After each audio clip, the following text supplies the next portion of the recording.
Ito ang Biyahe by DJ Lala Banderas. Hi love, back with me DJ Lala para sa ating programang Biyahe. Unang punto ng ating biyaheng Take a Chance. Take a chance on love. Because why not? 'Di ba? Kung magmamahal ka, kabisyo, either way, along the way, pwede ka rin naman talagang masaktan. That's the risk we all take in love. And some do end up happy. Why? Kasi they took a chance and hold on to it. Huwag kang matakot sa nangyari sa'yo sa nakaraan. Huwag kang matakot na baka hindi ka matanggap or yung point of rejection. Huwag kang matakot na baka hindi siya mag-work. Because everything na sinabi mo will always be a possibility no matter how careful you are. Mas nakakalungkot pa ding isipin na nawala sa'yo yung taong posibleng magmahal sa'yo ng totoo dahil lang natakot ka, dahil lang hindi mo sinubukan, dahil lang sa hinayaan mong mangibabaw yung takot mo sa tunay mong nararamdaman. Kabisyo, love will always be a gamble. It's a high risk and potentially painful kind of gamble, but it's worth it. Mag-end up man yan in pain, no regrets. At least you tried. At least you learned and at least, for a time, naging happy ka. Your happiness, my love, is the reason why it's worth it. So go, my love. Take a chance on love and happiness. Klaro? Ikalawang punto ng ating biyaheng Take a Chance ngayong gabi, my love. Take a chance on opportunities. May mga tao na nabibiyayaan ng oportunidad para sa trabahong gusto nila o para sa isang pagkakataon na mapabilang sa daan ng tagumpay. But sadly, they choose or they have chosen to let go of that opportunity because of reasons na kaya naman talagang gawan ng paraan. Or should I say, excuses. Kasi takot sila sa daang hindi nila alam. Love, I've heard a lot of stories ng missed opportunities. Either dahil ayaw ng partner nila, takot silang mawalay sa pamilya nila, takot silang mapag-isa, or dahil takot lang silang lumabas sa comfort zone nila. Love, nagigets ko naman mahirap talagang mag-step out sa comfort zone mo. Mahirap malayo sa mga taong mahal mo o mahirap iwan ang pamilyang nakasanayan mong makasama for so many years. But opportunities kasi in life don't easily come by. Once na miss mo yung chance na yun, baka wala ng second chance. You'll end up looking at someone on social media saying and thinking na dapat ako yung nasa posisyon niya. So take a chance on opportunities, my love. Kung mahal ka ng partner mo, he or she will truly understand. Family, alam mo naman, suportado ka niyan whatever happens. Kung comfort zone naman, just create a new one elsewhere. Don't pass on it. Aside from practicality, don't you owe it to yourself na bigyan ang sarili mo ng tsansa to truly shine? So go for it, my love. Take a chance. After all, we are talking about your future, your success. So take a chance on it. Klaro? Aawat muna tayo sa ating biyaheng Take a Chance dahil ngayong gabi may isa na namang nilalang na napadpad sa ating IG at humingi ng tulong. Itago na lang natin siya sa pangalang Miss L. DJ Lala Banderas, okay lang po bang anonymous sender na lang ako? And the answer is yes.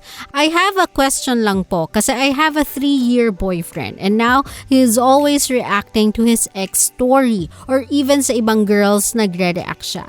Okay lang naman, pero ang hindi okay is sa aking jowa niya, hindi siya nagre-react. Is there something po na dapat kong ikagalit or what? Paulit-ulit na lang po kasi siguro parehas na din kaming pagod. Is it normal po ba? Sana matulungan niyo ako. Hi Miss L, dadiretso na ako sa last question mo.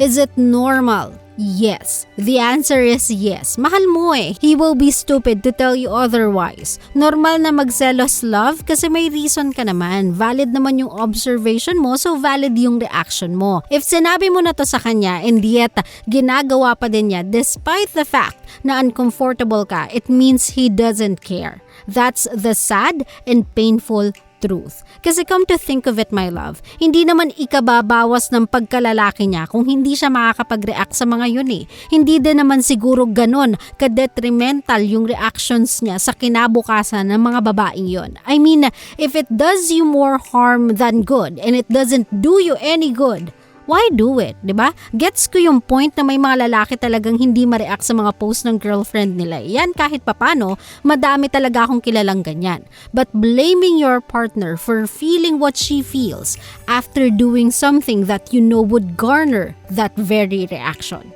If that's not stupidity, that's a sign of you not giving an F sa nararamdaman niya. So Miss L, tell your boyfriend na you don't want to be the jealous type. You don't want to feel insecure and you don't want to feel threatened. But he needs to help you with that by putting a stop to this awful habit.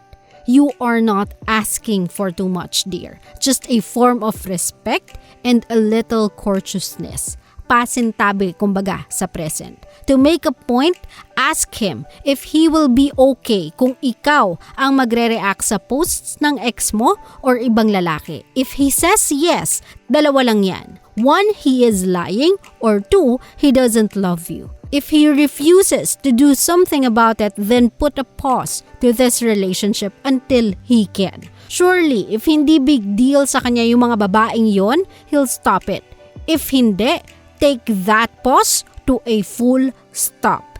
He is definitely not worth it. Gets mo?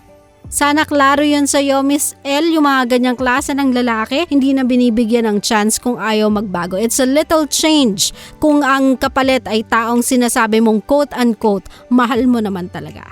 Okay? I hope that helps and that offered clarity sa iyo, Miss L. And of course, if you are like Miss L, meron ka ding pinagdadaanan that you wanna share my way, then all you have to do is reach out sa aking mga socials. Apparently, hanggang IG pwede to.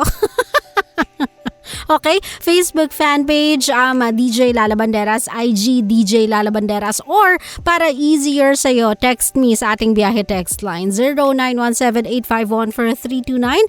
Again, 0917-851-4329. Love, andito na naman tayo sa dulo ng ating biyahe. But before tayo tuluyang gumarahe, let me make my last point as to why you should take a chance. Because love life is too short not to.